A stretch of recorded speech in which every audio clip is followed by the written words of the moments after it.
నమః శివాభ్యాం నవయౌవనాభ్యాం నమో నమః శంకరపార్వతిభ్యాం. మాఘశుద్ధ పంచమి శ్రీ పంచమిగా కూడా దీన్ని పిలుస్తారు. ఈరోజు విశేషమైనటువంటి రోజు. ఎందువల్ల అంటే సరస్వతీదేవి ఆవిర్భవించినటువంటి రోజు ఈరోజు. బ్రహ్మగారు సృష్టి చేసిన తర్వాత సృష్టిలో జడత్వం ఏర్పడిందట. అంటే ఒకరికొకరు మాట్లాడుకోవడం లేదు, విషయాలు పంచుకోవడం లేదు, సంభాషణ లేదు, కళలు లేవు, ఏమీ లేకుండా ఒక జడ పదార్థంలాగా సృష్టి నడుస్తున్నది. అది చూసి బ్రహ్మగారికి అసంతృప్తి కలిగింది.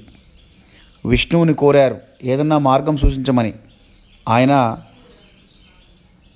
నీవు పరబ్రహ్మను ధ్యానం చెయ్యి, నీకు మార్గం గోచరిస్తుంది అన్నారు.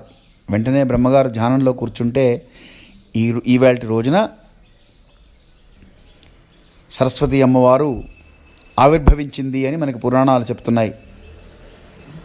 అందుకనే సరస్వతి రూపము విశేషమైనటువంటిది. సరస్వతి అనగానే చాలామంది పెద్దలు ముఖ్యంగా ఇది పిల్లలకు సంబంధించింది అనుకుంటారు.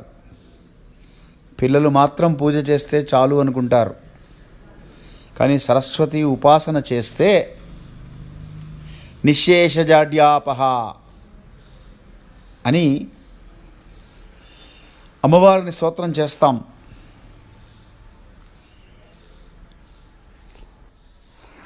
యా కుందేందు తుషారహారధవళా యా శుభ్రవస్త్రాన్వితా యా వీణావరదండమండితకరా యా శ్వేతపద్మాసనా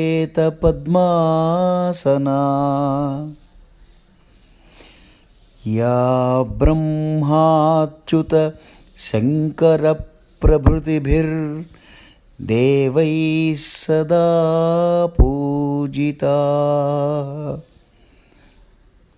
సా మాం పాతు సరస్వతీ భగవతీ నిశ్శేషజాడ్యాపహ అని కదండి స్తోత్రం.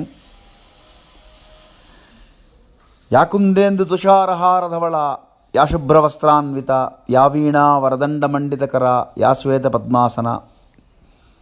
దీనికి వ్యాఖ్యానం చేస్తే అదే ఒక అరగంట సమయం పడుతుంది కనుక క్లుప్తంగా చెప్తాను. తెల్లటి వస్త్రాలు, వీణ, కమండలము. యా శ్వేత పద్మాసన అంటే శ్వేత పద్మం మీద కూర్చున్నటువంటి ఓ సరస్వతి. యా బ్రహ్మాచ్యుత శంకర ప్రభృతిభిర్ బ్రహ్మ, విష్ణువు, ఈశ్వరుడు అందరూ కూడా దేవై సదా పూజిత, వారందరూ కూడా పూజిస్తూ ఉంటారట. అటువంటి ఆ యొక్క మాం పాతు మమ్మల్ని కనిపెట్టి ఉండు తల్లి సరస్వతి భగవతి ఓ దేవి. నిశ్శేషజాడ్యాపహ జాడ్యమును పోగొట్టు. జాడ్యము అంటే అలసత్వం, అజాగ్రత్త, అశ్రద్ధ, అనాలోచితంగా చేసేటువంటి పనులు ఇవన్నీ కూడా జాడ్యంలోకి వస్తాయి. పెద్దవాళ్ళకి చాలా ఉండేవి ఇవే లక్షణాలు. అలా అని పిల్లలకి వద్దా అంటే పిల్లలకి కూడా కావాలి. విద్య మాత్రమే కాదు, సరస్వతిని ఆరాధన చేస్తే ఉపాసన చేస్తే లభించేటువంటిది విద్య, అలాగే లలిత కళలు, తర్వాత ఇటువంటి విషయాలు. అంటే సబ్జెక్ట్ ఉన్నా, నాలెడ్జ్ ఉన్నా స్కిల్ లేకుండా ఉంటుంది కొంతమందికి. స్కిల్ ఉంటుంది కానీ నాలెడ్జ్ ఉండదు కొంతమందికి. స్కిల్ నాలెడ్జ్ రెండు ఉంటాయి కానీ అప్లికేషన్ ఎలా చేయాలో తెలియదు కొంతమందికి. శాస్త్రం తెలుస్తుంది కానీ స్ఫురణకు రాదు కొంతమందికి. ఇలాగ రకరకాల పరిస్థితుల్లో ఉన్నటువంటి వారందరినీ కూడా జ్ఞాపక శక్తి తగ్గుతూ ఉంటుంది. పెద్దవాళ్ళకి ముఖ్యంగా జరిగేది ఇది. వీరందరికీ కూడా సరస్వతి ఉపాసన విశేషమైనటువంటి ఫలితం ఇస్తుంది. ఆ రోజు ఈరోజు అమ్మవారు అలా ప్రత్యక్షమైందట బ్రహ్మగారికి.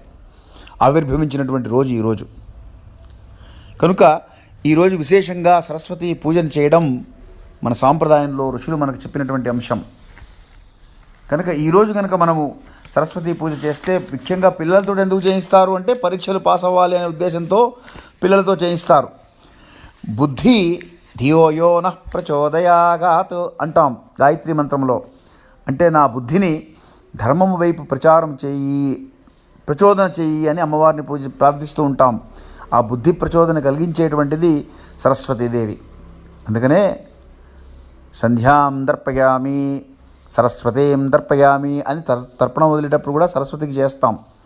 సరస్వతి భావన మానసికంగా బుద్ధి, మతి, ధృతి, మేధ వీటన్నిటిని కూడా పెంపొందింపజేస్తుంది. అందువల్ల విశేష ఫలప్రదమైనటువంటి ఈ రోజు అని పెద్దలు దీన్ని ప్రశంసించడం జరిగింది. ఈ రోజున సరస్వతికి షోడశోపచారాలతో పూజలు చేసి తెల్లటి పుష్పాలు సమర్పించి శ్వేతగంధం అని దొరుకుతుంది, ఆ గంధంతో అర్చన చేస్తే విశేష ఫలం. పాలు లేదా పాయసము తెల్లటివి కాబట్టి ఆవిడికి తెలుపు రంగు ఇష్టమని అది నివేదన చేస్తే అనుగ్రహం లభిస్తుంది. సరస్వతి పూజ చేసి ఒక కాళిదాసు, ఒక తెనాలి రామకృష్ణ కవి ఇత్యాదులందరూ, ఒక మూకశంకరులు ఇత్యాదులందరూ వచ్చారు అంటే వారంతా అమ్మవారి అనుగ్రహం పొంది విశేషమైనటువంటి కీర్తి ప్రతిష్టలు సంపాదించారు. సరస్వతి అనుగ్రహం అన్ని వయసుల వారికి, అన్ని వర్ణాల వారికి, అన్ని ఆశ్రమాల వారికి అందరికీ అవసరమే. అందరము చేయవలసినటువంటి ఈ సరస్వతి పూజ.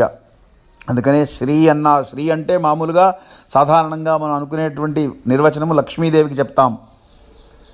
కానీ శ్రీ పంచమి అంటే సరస్వతి పంచమి, సరస్వతియే లక్ష్మి, అదే ఐశ్వర్యము.